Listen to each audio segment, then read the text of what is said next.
Comienza el Catecismo de la Iglesia Católica, un programa dirigido por el Padre Luis Fernando de Prada.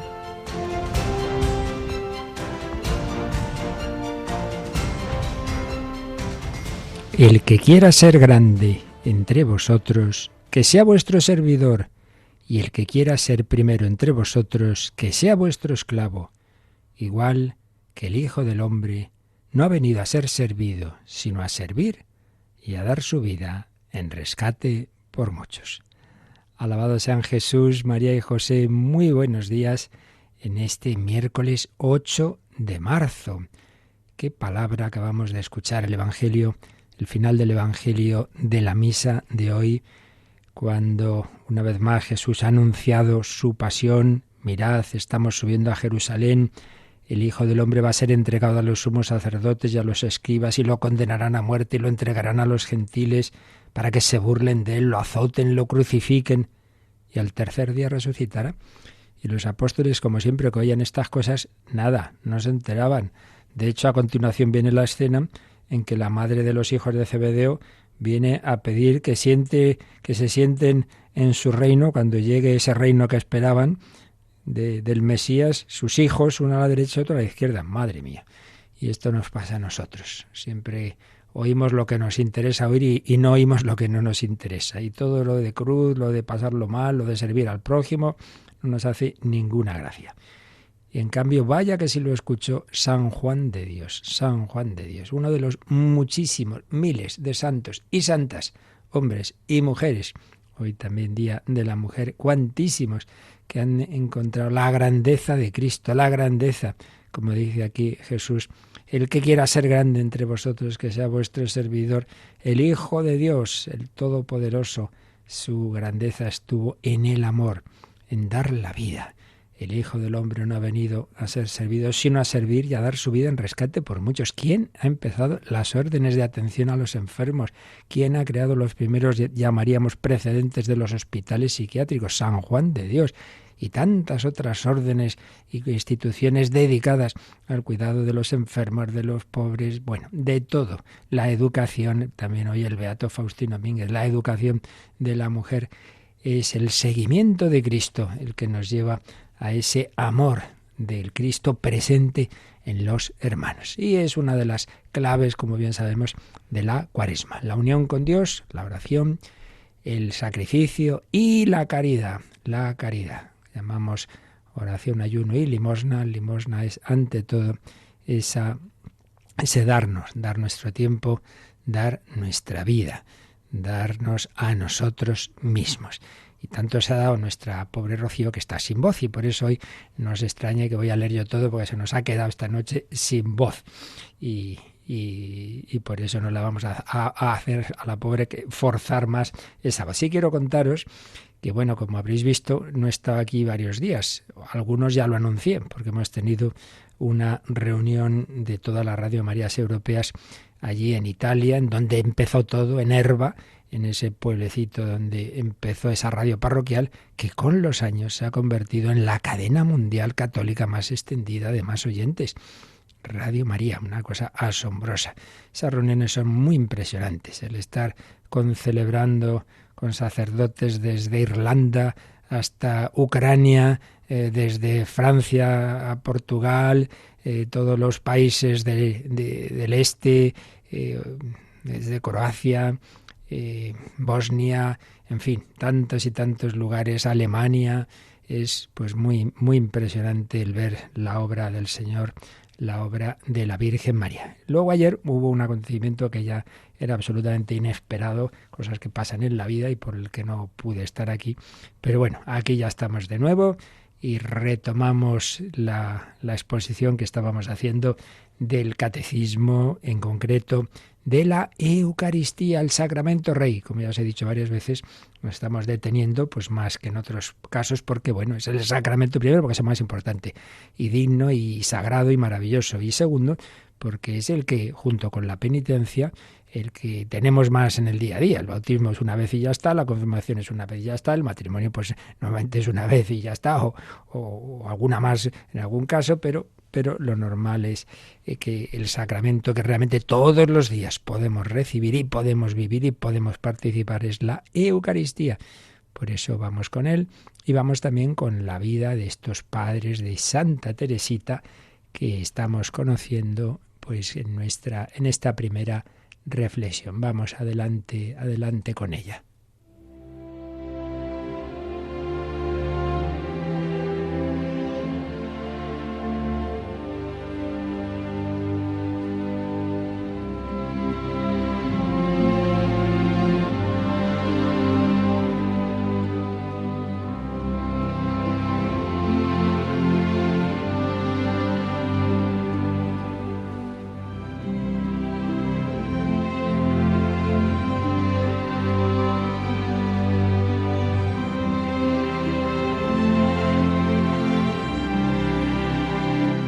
Historia de una familia, una escuela de santidad. Así se titula el libro clásico del padre Esteban José Piat sobre la familia de Santa Teresita de Lisieux, las 5 hermanas y los padres, pero aquí contado básicamente desde los padres, que como ya hemos recordado en varias ocasiones, pues han sido el primer matrimonio que han llegado a la canonización en un proceso único. Había habido un matrimonio italiano que fue beatificado antes, pero los primeros canonizados, como digo, en un proceso simultáneo, han sido Luis y Celia. Otros matrimonios hay que se hizo el proceso de uno, se hizo el proceso de la otra por separado, pero en este caso unidos. Y bueno, estábamos todavía conociendo las etapas juveniles de uno y de otra.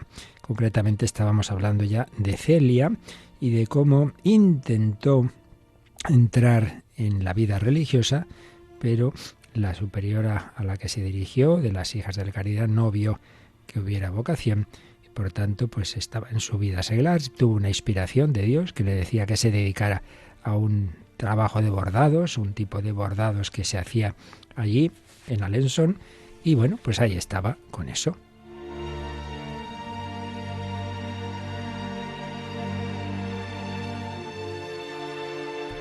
Pero recordábamos también que eran 3 hermanos. La mayor, una chica mayor, María Luisa, ella, Celia y luego Isidoro, al ser el pequeño, pues un poquito y el único varón, así un poco mimadito, según decían, mientras que Celia, pues, su madre fue un poquito seca aún bastante y eso pues le costó. Tuvo una infancia en ese sentido, pues no todo lo agradable que hubiera podido ser. Bueno, pero son muy amigas también las 2 hermanas, María Luisa y Celia. ¿Y qué pasó con María Luisa? Bueno, pues María Luisa ciertamente sí que tenía clara su vocación.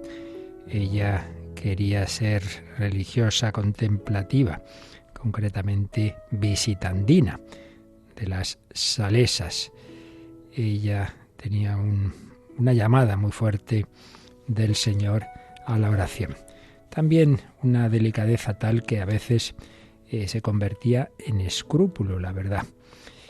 Ella tenía que cuidar también de su familia, especialmente ser un poco como segunda madre de Isidoro, y luego tenía mala salud.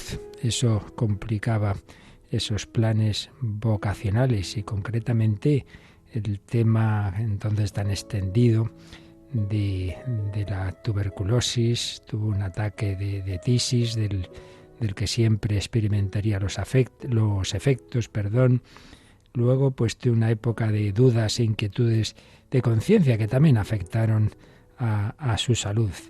Y bueno, ella en un primer momento quería entrar en las clarisas y cometió la imprudencia de imponerse un exceso de penitencias, con lo cual hacia 1856 padeció una grave recaída pulmonar. Pero nada, ella estaba convencida a pesar de todo de su vocación religiosa y libre ya de cargas familiares y ya más tranquila en su espíritu, restablecida en su salud, llamó a las puertas de la Visitación de Mans, a ese convento, como digo, de salesas, y decía: vengo a este convento para ser una santa. Aquí todo lo que vamos contando pues no es simplemente por erudición, sino para que nos ayude. Estos ejemplos, todos estamos llamados a ser santos, cada uno en su vocación. Ella, como religiosa, 29 años, vengo a este convento para ser una santa. Pero reaparecieron los síntomas de la tuberculosis. Y claro, la superiora le dijo, una cosa es que una religiosa enferme cuando ya lo es, cuando ya está en la comunidad, y otra cosa es cuando intenta entrar. Dice, hombre, pues esto puede ser señal de no vocación, que no podía convivir con tuberculosis allí. Pero María Luisa pidió el milagro al Señor, pidió el milagro, se lo pidió. Y entonces pidió pues que la dejaran probar unos días. Y en efecto, cumplió la legra con tanto esmero y parecía que en efecto también la enfermedad remitía, que al final la superiora la admitió al noviciado de las hermanas asociadas, que no están obligadas al coro, pero bueno, lo importante es que podría ser una religiosa. Así que ahí se iba. Y claro, eso también afectó a Celia, porque dado que con su madre no tenía esa confianza que hubiera sido deseable para contarle, todo lo hacía con su hermana. Eran muy cercanas, se sentían inseparables, con lo cual la separación de su hermana del alma pues fue desgarradora para Celia. Pues aquí vemos también que los santos no son de piedra o de hielo, pues evidentemente estas separaciones les duelen. No faltaría más, tienen un corazón humano y todavía ese corazón de Celia no estaba, claro, está totalmente centrado en el Señor, como fue poco a poco. Así que, pues ahí se nos queda pues, prácticamente sola en su familia, pero como decíamos, con poca confianza. Y luego, bueno, era una mujer con una figura atrayente, muy dotada en muchos sentidos, muy inteligente. Y bueno, pues hubo, por ejemplo, una dama aristocrática que la invitó a irse con ella a París y presentarla en sociedad. No. Esto la hizo sonreír. A ella no le seducía el exhibicionismo, ¿no? Bueno, pero la providencia ya se iba a encargar de hacerlo de otra manera muy distinta. Porque es verdad que esta mujer, el Señor para ella no tenía pensada la vocación religiosa de su hermana, sino la vocación matrimonial, cómo se cumpliría.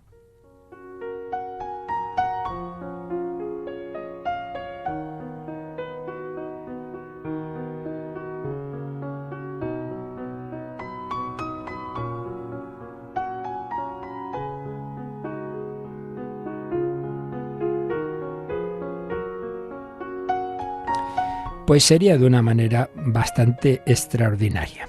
En lo ordinario de la vida de Luis y de Celia ocurrían algunas veces, algunos momentos extraordinarios y que normalmente pues no son los medios por los que Dios suele manifestar su voluntad, pero para que veamos que Dios puede actuar de cualquier forma, en el día a día sin nada del otro mundo o con algún tipo de actuación que puede sorprender.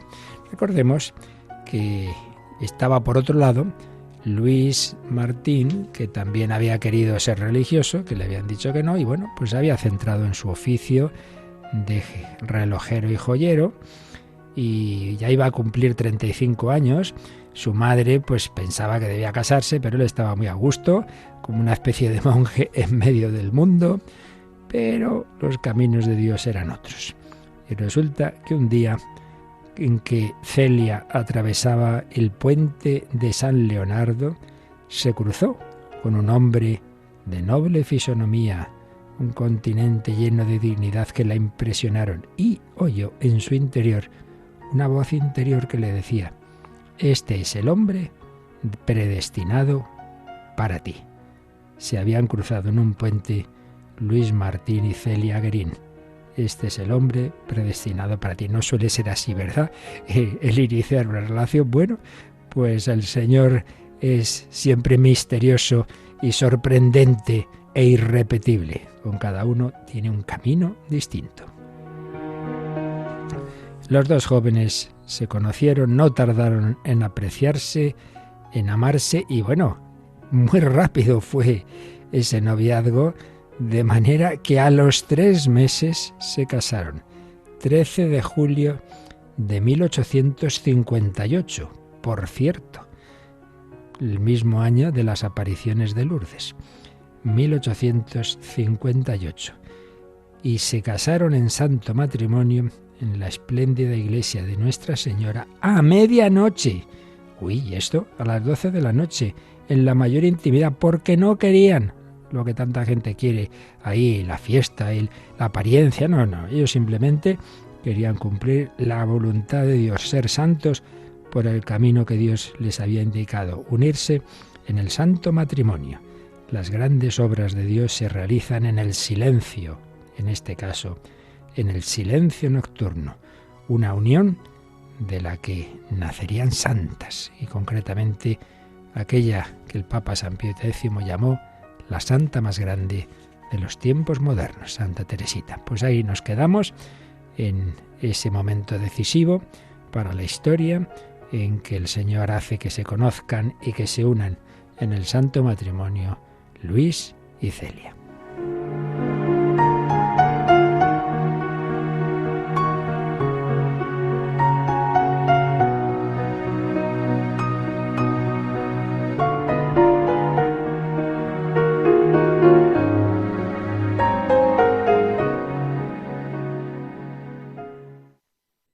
Pues vamos ahora nosotros con nuestro catecismo.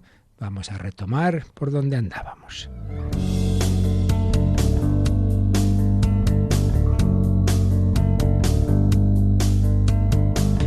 Y andábamos por la institución de la Eucaristía. Recordemos, estamos con el tercer sacramento de la iniciación cristiana, vimos bautismo y confirmación y estábamos en la Eucaristía, y concretamente en el apartado que se titula La Eucaristía en la economía de la salvación, es decir, cómo a lo largo de la historia el Señor fue prefigurando, preparando y luego ya hecho hombre el Hijo de Dios, anunciando con todo lo que estuvimos viendo, con esos discursos como el del capítulo 6 de San Juan, o con el milagro de los milagros de la multiplicación de los panes, el milagro de las bodas de Caná, pero ya llegábamos al momento decisivo, la última cena. Y habíamos visto ya, habíamos expuesto rápidamente cómo ese relato lo tenemos por un lado en los 3 evangelios sinópticos y por otro lado en la primera carta de San Pablo a los Corintios, porque San Juan no cuenta como tal esa institución, sino que recordábamos, estuvimos comentando el largo discurso de Jesús sobre el pan vivo de la Eucaristía en el capítulo 6, y San Juan lo que solía hacer, como escribió el Evangelio más tarde que los otros, era completar, no repetir muchas veces lo que ya se habían contado sus compañeros evangelistas, sino completar. Él completa la exposición de la Eucaristía con ese discurso después de la multiplicación de los panes, pero no vuelve a relatar la institución. Sí que en cambio se extiende en las palabras de sobremesa de esa última cena de Jesús. También nos ha puesto el prólogo del lavatorio de los pies. Y decíamos cómo, mirando esos relatos de la institución, se ve claramente que hay 2 tradiciones, porque no nos olvidemos, los evangelios son poner por escrito lo que ya antes, desde años antes, se contaba oralmente. Estamos en una cultura fundamentalmente oral.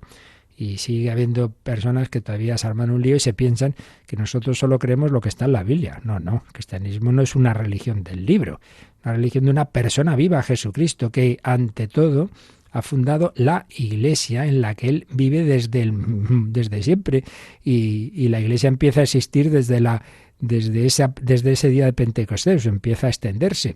Y en cambio el Nuevo Testamento se va escribiendo a lo largo del siglo I. Es posterior. Lo esencial no es lo que esté escrito, lo esencial es lo que la Iglesia ya predicaba, la tradición, y vivía, y celebraba, y concretamente la liturgia. Y por eso vemos claramente dos tradiciones orales que, por supuesto, sustancialmente nos dicen lo mismo, pero con sus matices sobre este relato de lo que el Señor había hecho en esa institución de la Eucaristía.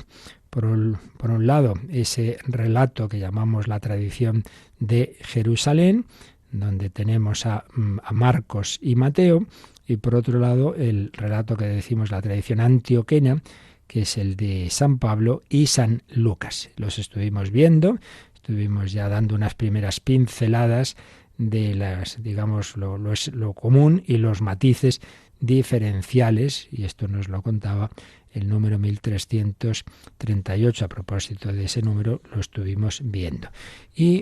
Pero seguimos profundizando en estos relatos, porque es importante que los conozcamos bien. Y además, claro, no nos olvidemos que cada vez que asistimos a la Santa Misa, pues oímos palabras que están tomadas de ese relato, y que ahora lo que Jesús dijo entonces en primera persona, ahora lo dice a través del sacerdote que está celebrando esa Eucaristía. Vamos pues al número 1339, que dice así: Jesús escogió el tiempo de la Pascua para realizar lo que había anunciado en Cafarnaún, dar a sus discípulos su cuerpo y su sangre. Y nos cita a continuación Lucas 22, del 7 al 20, con algún versículo que se salta. Llegó el día de los ácimos, en el que se había de inmolar el Cordero de Pascua. Jesús envió a Pedro y a Juan diciendo: Id y preparadnos la Pascua para que la comamos. Fueron y prepararon la Pascua. Llegada la hora, se puso a la mesa con los apóstoles y les dijo: Con ansia he deseado comer esta Pascua con vosotros antes de padecer, porque os digo que ya no la comeré más hasta que haya su cumplimiento en el reino de Dios. Y tomó pan, dio gracias, lo partió y se lo dio, diciendo: Esto es mi cuerpo, que va a ser entregado por vosotros. Haced esto en recuerdo mío.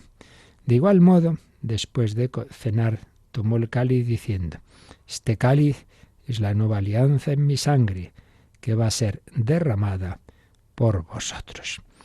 Es la cita que nos hace el número 1339 de Lucas 22, donde vemos primero la preparación. Llegó el día de los ácimos, en el que había de inmolarse el Cordero de Pascua. Recordemos que el contexto es ese, la fiesta de la Pascua de los israelitas, y entonces Jesús envía a dos de sus discípulos, a Pedro y Juan, para preparar esa cena. Entonces, bueno, pues fueron, prepararon la cena, todo apunta a un edificio que se visita en Jerusalén, el cenáculo, donde San Juan Pablo II, cuando fue en el año 2000, nos lo contaba en su encíclica Iglesia de Eucaristía, pudo celebrar la misa, donde fue la primera misa. Luego esta frase tan preciosa que dice Jesús al empezar esa cena: con ansia, ardientemente. También se traduce con ansia, con ardor. He deseado comer esta Pascua con vosotros antes de padecer. El deseo, el ardor del Señor, su amor extremo, el deseo de celebrar, de instituir la Eucaristía. Y piensa cuando vayas a misa que Jesús te dice: estaba esperándote, con ansia te esperaba, con ansia quería tener este encuentro contigo. Ven, toma, come. Con ansia he deseado comer esta Pascua contigo, antes de renovar mi entrega. Pues dice ahí esto a los apóstoles: porque os digo que ya no la comeré más hasta que haya su cumplimiento en el reino de Dios. Habíamos dicho, y volveremos a insistir, en que también hay una referencia escatológica al más allá en la Eucaristía, en esta institución de la Eucaristía. La Eucaristía es este banquete sacrificial de la nueva alianza, pero que anticipa el banquete de las bodas eternas. Una de las imágenes para hablar del cielo es ese, un banquete con una orquesta estupenda de los ángeles, y con el Padre Celestial que nos invita a celebrar las bodas de su Hijo, y todo, pues evidentemente no cada uno individualmente. Un banquete no es comer yo solo, sino en comunión. Por eso una parte del gozo de la felicidad eterna del cielo es que la felicidad de cada uno aumenta la de los otros, porque yo amo al otro y por tanto me alegro de su felicidad y él de la mía. Bueno, pero de momento estamos en el banquete de aquí. Y tomó pan, dio gracias. Recordamos que una de las diferencias entre la tradición de Jerusalén y la de Antioquía es que en uno se usa más bien la expresión semítica de bendijo, de bendecir, bendijo a Dios, y aquí en el otro se dice más dio gracias, en esta de Lucas y Pablo, lo partió y se lo dio diciendo: esto es mi cuerpo. Estamos en ese contexto, hemos dicho, de la Pascua, y por eso nos dice el catecismo, nos pone al margen esos números en que nos dice, mira, aquí se habla de algo de lo que ya habíamos hablado en otro sitio y conviene darle un repasito, pues vamos a hacerlo. Él nos sugiere que releamos el número 1169, porque eso que vimos hablando en general del año litúrgico, ahí se nos hablaba de la importancia de la Pascua. Y dice así este número 1169. La Pascua no es simplemente una fiesta entre otras, es la fiesta de las fiestas, solemnidad de las solemnidades, como la Eucaristía es el sacramento de los sacramentos, el gran sacramento. San Atanasio la llama el gran domingo, así como la Semana Santa es llamada en Oriente la gran semana, la semana grande. El misterio de la resurrección, en el cual Cristo ha aplastado a la muerte, penetra en nuestro viejo tiempo con su poderosa energía, hasta que todo le esté sometido.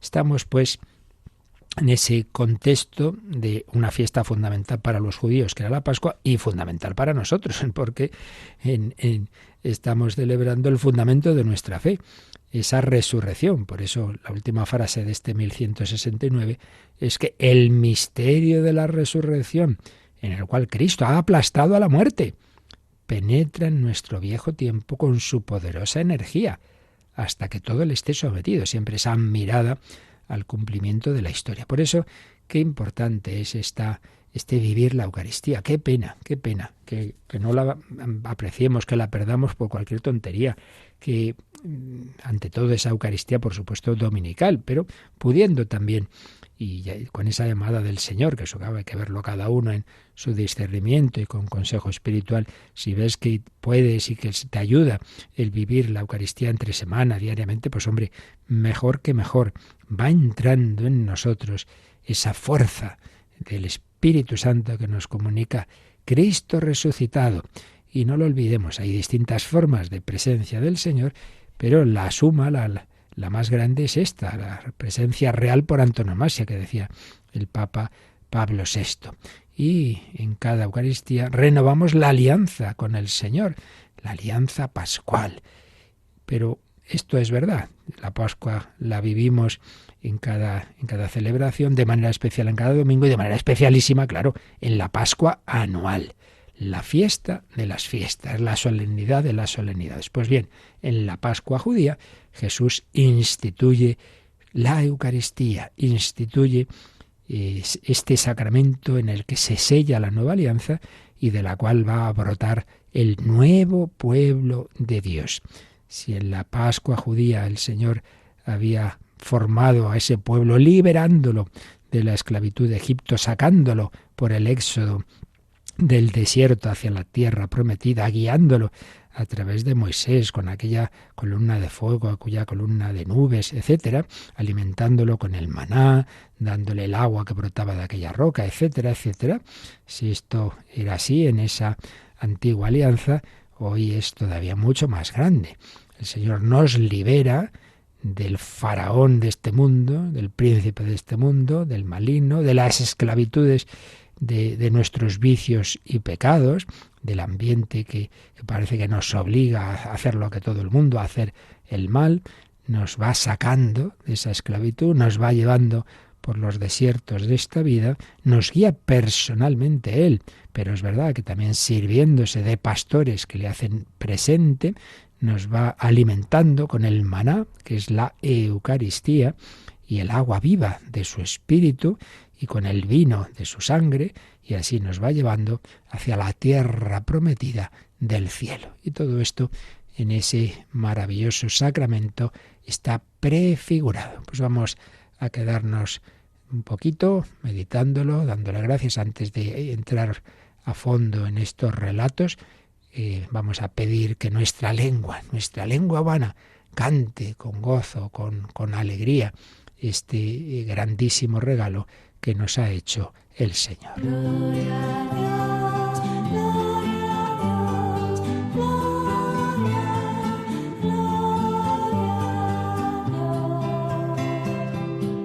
Que la lengua humana cante este misterio,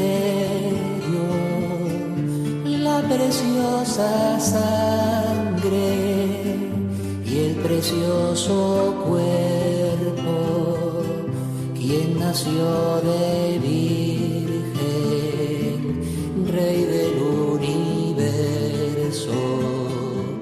por salvar al mundo,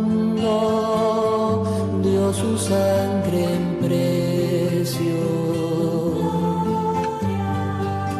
se entregó a nosotros, se nos dio naciendo de una casta virgen, y acabado el tiempo, tras haber sembrado la palabra al pueblo, coronó su obra con prodigio excelso. Fue en la última cena, ágape fraterno, tras comer la Pascua, según mandamiento, con sus propias manos repartió su cuerpo, lo entregó a los 12 para su alimento. La palabra es carne y hace carne y cuerpo, con palabra suya, lo que fue pan nuestro, hace sangre el vino, y aunque no entendemos, basta fe si existe corazón sincero.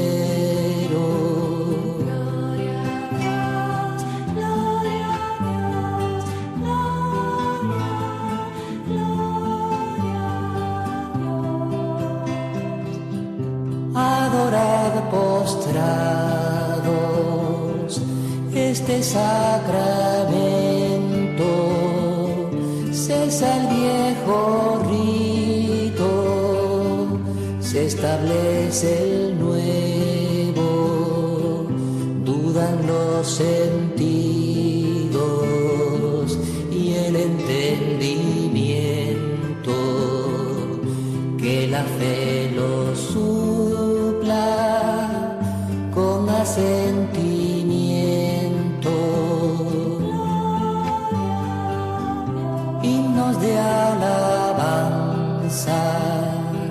bendición y obsequio, por igual la gloria y el poder y el reino al eterno Padre, con el Hijo eterno y el divino Espíritu que procede de ellos. Gloria a Dios, gloria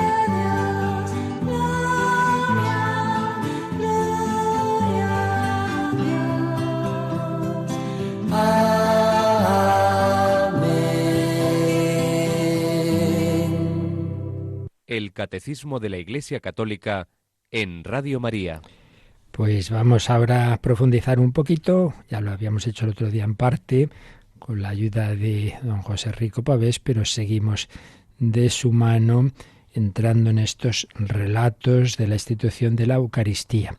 Y concretamente vamos a intentar ver el significado de estas palabras de Cristo desde una triple perspectiva. Por un lado, mirando hacia atrás, hacia las instituciones y figuras del Antiguo Testamento, como están ahí de fondo de las palabras de Jesús al instituir la Eucaristía. Luego analizando en concreto el significado de esas fórmulas y ya luego al final pues un poquito el significado global de estos relatos. No sé si hoy nos dará tiempo a todo, pues si no, ya seguiremos. En primer lugar, Jesucristo da cumplimiento al anunciado en el Antiguo Testamento, lo que se había anunciado, de lo que habíamos ya hablado bastante, mediante profecías y figuras. Indudablemente, ante todo, pues en la fiesta de la que estamos hablando, la Pascua. Jesús asume y transforma el significado último de esa Pascua judía. En la tarde del día 14 del mes de Nisán, ¿qué se hacía? Se inmolaban los corderos en el templo de Jerusalén. Se inmolaban los corderos. El cordero va a ser Jesús al día siguiente.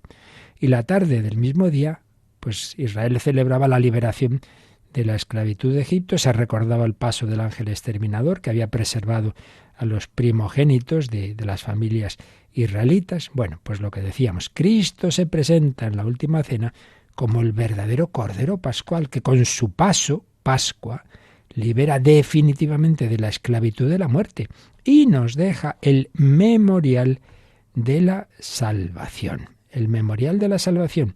Y también recordábamos que las maravillas del Éxodo, como el maná, encuentran su sentido pleno en esta cena eucarística, y como la multiplicación de los panes, de que nos habían hablado los sinópticos y San Juan, pues también un poco van preparando este gran milagro. Jesús celebra la última cena en ese contexto de la cena pascual, que asume, pero también supera los elementos que comporta la Pascua judía. ¿Cuáles eran esos elementos? Mirad, esto es muy bonito. Hay quien, a veces en algunas iglesias nuestras, se hace primero una celebración de la cena pascual judía para luego ya celebrar nuestra Eucaristía, un poco para conocer mejor el contexto. El padre de familia iniciaba la cena pronunciando una bendición. Bueno, aquí el padre de familia es Jesús, claro. Luego está el memorial de la liberación de Egipto. Bueno, eso queda superado por el anuncio de la entrega del Hijo del Hombre y el mandato de la rememoración. Haced esto en memoria mía. Ya no se recuerda un acontecimiento del pasado, sino la persona de Cristo en su acto redentor. Y esto es muy importante. ¿Qué es el cristianismo? Una persona y un hecho. Una persona, el Hijo de Dios hecho hombre, que nos revela la Trinidad, pero se ha hecho nuestro hermano, y un hecho, el misterio pascual. Todo eso está concentrado en la Eucaristía. Y la liberación de Egipto es superada por el efecto de la remisión de nuestros pecados, que son nuestra peor esclavitud. El cordero inmolado, los panes ácimos y las lechugas amargas son sustituidos por el mismo Cristo que se entrega, haciendo del pan y del vino su cuerpo y su sangre. Y como el padre de familia, Jesús está constituido ahora en padre de la nueva familia, nacida de su entrega redentora. Y el padre de familia era el que cogía el pan y lo distribuía. Pues eso es lo que hace Jesús con sus apóstoles.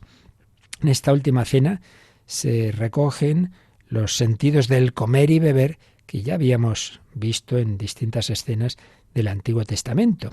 Comer y beber, un banquete, es algo muy importante en estos pueblos semitas y en concreto en Israel. Es un acto comunitario, establece lazos nuevos de comunión, de familia. El comensal hace suyo, se apropia del mismo Cristo, hecho alimento. Entonces muy grande, muy grande. Entro en comunión con el Señor a la vez que mis hermanos. La última cena era un verdadero banquete. Y aquí podemos recordar una escena muy importante. Hay que cogerse la Biblia e irnos al capítulo 24 del Éxodo. Porque cuando el pueblo de Israel va por el desierto hay un momento en que el Señor invita al pueblo a través de Moisés a ratificar la alianza. ¿Quieres ser pueblo mío? Le dijo Dios a Moisés: sube donde Yahvé, tú, Aarón, Nadab y Abiú, con 70 de los ancianos de Israel. Ojo, No sé si os dais cuenta, sube Moisés con 3. Jesús sube al monte Tabor con 3, Pedro, Santiago y Juan. Y luego, junto a esos 3 que van con Moisés, Jesús es el nuevo Moisés, van Aarón, Nadab y Abiú, y luego los 70 ancianos de Israel. Os postraréis desde lejos, solo Moisés se acercará a Yahvé.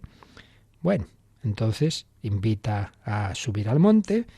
Vino Moisés, refirió al pueblo esas palabras, el pueblo respondió: cumpliremos todas las palabras que ha dicho Yahvé. Entonces escribió Moisés todas las palabras de Yahvé, y levantándose de mañana, alzó al pie del monte un altar y 12 estelas por las 12 tribus de Israel. Luego mandó a algunos jóvenes israelitas que ofreciesen holocaustos e inmolaran novillos como sacrificios de comunión para Yahvé.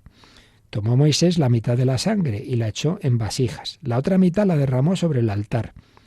Tomó después el libro de la alianza y lo leyó ante el pueblo, que respondió: obedeceremos y haremos todo cuanto ha dicho Yahvé. Entonces tomó Moisés la sangre, roció con ella al pueblo y dijo: esta es la sangre de la alianza que Yahvé ha hecho con vosotros según todas estas palabras. Moisés subió con Aarón, Nadab y Abiú y 70 de los ancianos de Israel, y vieron al Dios de Israel. Bajo sus pies había como un pavimento de zafiro, tan puro como el mismo cielo.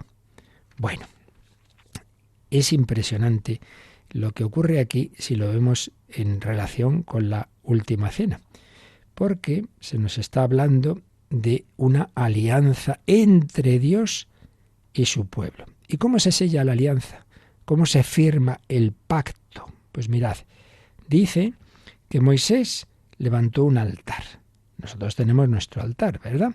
Y 12 estelas por las 12 tribus de Israel. Bien, el nuevo Moisés, Jesús, las 12 tribus, los 12 apóstoles, porque va a ser el nuevo pueblo de Dios. El nuevo pueblo de Dios también tiene 12 pilares. Judas sería sustituido después por Matías, como sabemos, pero el nuevo pueblo de Dios. Y luego dice que se inmolaron sacrificios de animales. Y con la sangre, ¿qué hizo Moisés? La mitad de la sangre la derramó sobre el altar. El altar, ¿a quién representa? A Dios. Y la otra mitad la echaba en vasijas y con esa sangre pues va a esparcer al pueblo. Entonces, ¿qué significa la sangre? Es la vida. La vida va a ser común para el altar, es decir, para Dios y para el pueblo. Es una manera de decir, Dios nos da a participar de alguna manera. No sabemos hasta qué entenderían o no, pero lo importante es lo que Dios quería irnos enseñando. Esa comunión de vida de su pueblo, el pueblo de Dios, que le promete Dios al pueblo: yo voy a ser vuestro Dios, yo os voy a guiar, yo os voy a enseñar lo que es conveniente. Por eso, en ese contexto también surge el decálogo, decálogos, 10 palabras, son 10 palabras de amor. Dios guía a su pueblo. Y el pueblo de Israel siempre considerará un honor que Dios le haya dicho, le haya dado esas orientaciones para una vida personal, familiar, social, que lleva a la justicia y la paz, y no al desastre, si hiciéramos caso de la ley de Dios. Pues bien, Dios le dice: yo os voy a cuidar. Vosotros, por vuestra parte, tenéis que fiaros de mí. Y el pueblo dice: sí, cumpliremos todo lo que dice el Señor. Pues lo sellamos, este pacto, con la sangre. Sangre que en parte va al altar, en parte va al pueblo. Esto es totalmente prefiguración del banquete de la nueva alianza. Moisés dijo: esta es la sangre de la alianza que ya había hecho con vosotros. Bueno, pues ahora es la sangre del Cordero inmolado, Jesucristo. Y esa sangre es la que recibimos al comulgar, cuerpo y sangre. Ya explicaremos que realmente sea bajo la especie de pan, sea bajo la de vino, está Jesucristo entero, claro, pero aparece ese signo de separación del pan y del vino, y la referencia directa a la sangre obviamente está en el vino. Entonces, vemos aquí cómo se cumple la nueva alianza. Dios mismo se sienta a la mesa con los comensales y Dios mismo nos da a participar su vida, ya no representada en la sangre de animales, sino en la sangre de Cristo. La sangre de Cristo, no simplemente rociada sobre el pueblo, sino comulgada, comulgada. Y otra escena del Antiguo Testamento que siempre podemos recordar y que, pues de nuevo, hay que verla en este contexto, es la del libro de los Proverbios en el capítulo 9. Dice así: la sabiduría, sabiduría con mayúscula, porque es una personificación de Dios en realidad, la sabiduría ha edificado una casa, ha labrado sus 7 columnas, ha hecho su matanza, ha mezclado su vino, ha aderezado también su mesa, ha mandado a sus criadas y anuncia en lo alto de las colinas de la ciudad: si alguno es simple, véngase acá. Y al falto de juicio le dice: venid y comed de mi pan, bebed del vino que he mezclado, dejaos de simplezas y viviréis, y dirigíos por los caminos de la inteligencia. Es decir, la sabiduría con mayúscula, Dios, que nosotros ya sabemos que esa sabiduría personificada es el Hijo Eterno, el Logos, la idea, la palabra, el verbo, todas las traducciones posibles de esa sabiduría de Dios, la segunda persona de la Trinidad, se dirige a nosotros ignorantes, simples, y nos dice: mira, si uno quiere aprender la verdadera sabiduría, que venga acá, venid y comed de mi pan y bebed del vino que he mezclado. No me diréis que no es casualidad entre comillas, es que no hay casualidades en la palabra de Dios, todo iba apuntando al momento central de la encarnación, de la redención, todo ello concentrado en la Eucaristía. 2 escenas del Antiguo Testamento que se cumplen en la última cena: el banquete del Sinaí, esa ratificación de la alianza que hizo Moisés, ahora es el nuevo Moisés, Jesucristo, que sella con nosotros la alianza en su sangre. Por eso cuando nosotros vamos a misa, es el momento de renovar nuestra alianza con el Señor y decir: sí, Señor, yo vuelvo a decirte, como en la vigilia pascual, creo, renuncio, quiero ser fiel a mi bautismo, a mi confirmación, a mi matrimonio, a mi sacerdocio, a mi consagración religiosa, a lo que sea, esas alianzas a las que Dios te ha llamado. Quiero seguirte, caigo muchas veces, pero te pido perdón, yo sé que tú me perdonas, renueva mi alianza contigo. Al comulgar, dale gracias a Jesús, dile que sí, que quieres ser su amigo. Se cumple el banquete del Sinaí, en ese banquete de la última cena, y la sabiduría hecha carne, que es Jesucristo, está invitándonos a todos a comer su pan, a beber su vino, a vivir según Dios. Comulgando a Cristo, se comulga también con su obediencia al Padre. Sangre de la alianza nueva y eterna, sacrificio que une a Dios con su pueblo. La sangre de Cristo sustituía a la sangre del Cordero, que se derrama sobre el pueblo y que ahora recibimos nosotros. Participamos en la misma vida de Cristo. Esto es tremendo.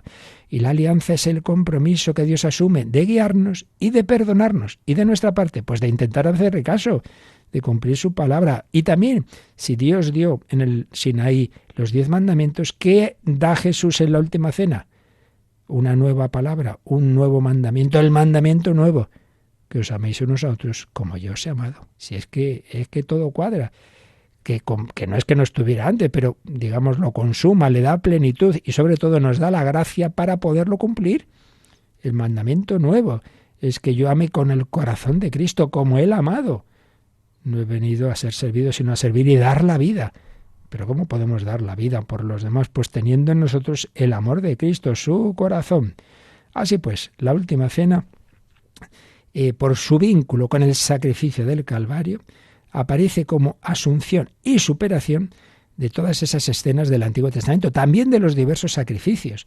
Los sacrificios de holocausto, en que se inmolaba un animal y se ofrecía completamente a Dios, se quemaba, el humo subía hacia el cielo, pues Cristo se entrega totalmente, se ofrece al Padre, destruye el obstáculo que nos separa de Dios, que es el pecado. Y al participar en la comunión también se cumplen los sacrificios de comunión. Eran 2 tipos de sacrificio, unos en los que todo se inmolaba, todo se quemaba, y esto está representado por la muerte de Cristo, o anticipaba, la muerte de Cristo, y luego los sacrificios de comunión, en que se comía algo de la víctima, de ese animal, por ejemplo el cordero. Bueno, pues eso es lo que hacemos al comulgar nosotros. ¡Qué maravilla!, ¿verdad? Bueno, pues lo dejamos aquí de momento, seguiremos partiendo de este texto de Monseñor Rico Pavés, aunque luego con otras cosas que nos van llegando y viniendo a la mente y siguiendo la Escritura, para que de algo de todo esto espero que nos vaya ayudando sobre todo a vivir con más devoción la Eucaristía. Lo entenderemos más o menos, porque siempre estamos en el misterio de los misterios, ¿verdad? Pero por lo menos a que vayamos con deseo de responder al deseo de Jesús ardientemente. He deseado comer esta Pascua con vosotros antes de padecer. Bueno, teníamos alguna pregunta pendiente por ahí. Enseguida vamos respondiendo. Hoy nos podemos invitar a llamar, a mandar las preguntas directamente, porque como os decía, nuestra querida Rocío la tenemos sin voz hoy, y como somos muy poquitos, porque Radio María es así, es humilde y pobre, y por eso necesita la ayuda de todos, pero con mucha alegría pues hacemos lo que podemos. Y ahora lo que vamos a hacer es cantarle al Señor Pange Lingua Gloriosi.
Bueno, y teníamos en el correo un par de preguntas que no son de este tema de la Eucaristía, pero da igual.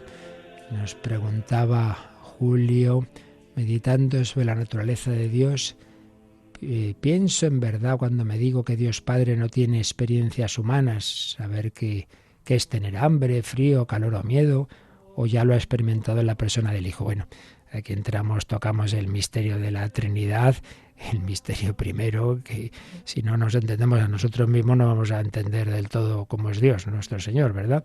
Pero bueno, lo que hay que decir es que ciertamente la única persona, o sea, Dios es uno, ya lo sabemos que es una única naturaleza, pero también es verdad que esa naturaleza es participada, vivida, poseída por cada una de las tres personas divinas de una forma, ¿no?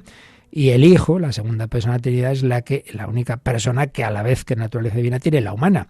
Y hombre, esas experiencias corporales, claro, las vive en su naturaleza humana. En ese sentido es solo el Hijo el que las tiene. Ahora, que indudablemente el Hijo está tan unido al Padre que de alguna manera, el Padre y el Espíritu Santo, pues obviamente en lo que implica el que vivir eso lo vive con amor y por amor a nosotros, y ver pues cómo en esa naturaleza humana el Hijo está sufriendo de alguna forma o experimentando eso de alguna manera, digamos, lo afecta o lo entienden el Padre y el Espíritu Santo, pues entiendo que sí, pero en fin, es que tampoco podemos decir mucho más, porque ahí tocamos ese misterio de los misterios, ¿no? De esa unidad y a la vez Trinidad de Dios nuestro Señor. Y luego había una pregunta que nos llegaba por audio, así que preguntan si los santos pueden acudir al purgatorio a consolar a las almas del purgatorio, como dice esta comunicante, ya está convencida por revelaciones privadas de que lo hace la Virgen. Bueno, vamos a ver. En primer lugar, nosotros en la exposición que hacemos aquí del catecismo y por tanto de la doctrina católica, lo que es propiamente la doctrina católica es lo que está apoyado en la revelación pública. Es decir, lo que está en la tradición y en la escritura y en la enseñanza del magisterio de la Iglesia. Entonces yo siempre digo lo mismo, otro tipo de preguntas que nos hacemos, si no están respondidas en la tradición o en el magisterio o en la escritura, pues yo desde lo que es la exposición de la doctrina católica no puedo dar una respuesta, porque no lo sé, porque no está. Y en la Iglesia, cuando ya vimos, acordaos, lo vimos el tema del purgatorio en bastantes días, ahí lo podéis buscar en el podcast, y claro, pues de esto no pudimos decir nada porque no hay nada en la tradición con mayúscula, en la escritura o en el magisterio. Luego, las revelaciones privadas, primero hay que tener cuidado, primero hay que ver si están aprobadas y si está aprobado su contenido y sus mensajes como seguros. Pues la mayor parte de los casos no. Por tanto, uno puede personalmente creerlo, bien, una revelación le da devoción, pero desde luego no tenemos ninguna certeza de que eso sea así. Y ya en concreto, pues ya, pero como opinión puramente particular, porque repito, yo no puedo responder desde la doctrina católica lo que no está, porque Dios, esto es muy importante, siempre lo decimos y lo vuelvo a repetir, Dios no nos ha revelado cosas para saciar nuestra curiosidad, solo nos revela lo que nos hace falta para vivir como hay que vivir y llegar al cielo. Es una revelación de tipo práctico, no así para elucubrar, no. ¿Qué tengo que hacer? Indudablemente, si los santos van al purgatorio no a consolar las almas, pues creo que no nos afecta a lo que tenemos que hacer o dejar de hacer, porque lo que tenemos que hacer es rezar por los difuntos en este tema, ¿no? Y nosotros portarnos lo mejor posible. Lo otro, pues no, entonces no tenemos una respuesta. A mí me parece, pero esto es una opinión particular, que no hay ningún motivo para pensar eso de que los santos van al purgatorio a consolar. Creo que no, sinceramente.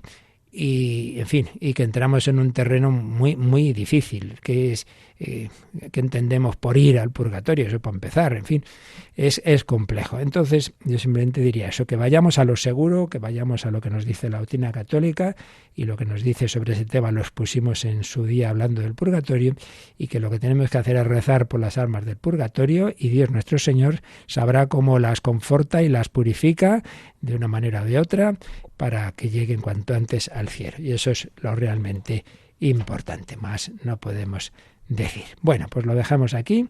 Esta noche recuerdo que tenemos otro programa con un testimonio impresionante de un cantante colombiano que pronto creo que lo tendremos, incluso lo entrevistaremos aquí en vivo, que va a venir por España, pues cómo se convirtió, cómo pasó del ser testigo de Jehová a pasar de la religión y finalmente a convertirse de la mano de la Virgen María. Esta noche a las 11:10 en Canarias. La bendición de Dios Todopoderoso, Padre, Hijo y Espíritu Santo, descienda sobre vosotros. Alabado sea Jesucristo.